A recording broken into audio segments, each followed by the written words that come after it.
For heavy elements to form in supernovas, it takes an awful lot of energy. So where exactly does that energy come from?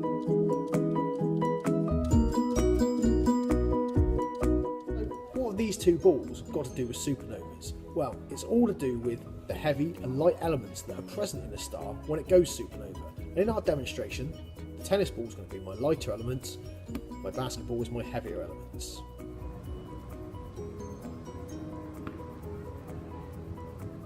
So when I dropped the tennis ball, I dropped it from a certain height, so it had a certain amount of gravitational potential energy. And that gravitational potential energy was converted into kinetic as it dropped and kinetic as it bounced back up. So it could only ever bounce so high because it only had so much gravitational potential energy to start with.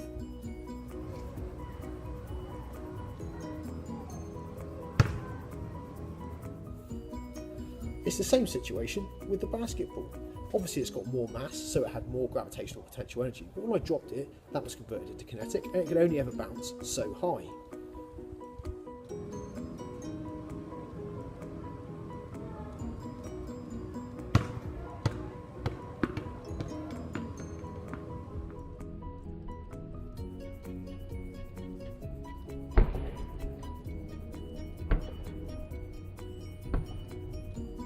If I drop both the balls together, the combined gravitational potential energy of the two balls is transferred as kinetic energy back into the tennis ball. That means the tennis ball's got a lot more energy than it had simply on its own and can be flung really fast upwards. You can think about it in terms of conservation of momentum as well. The momentum from the large mass of this ball was transferred to the smaller mass of this ball, which meant to keep the momentum the same, the ball's got to go a lot faster up in the air.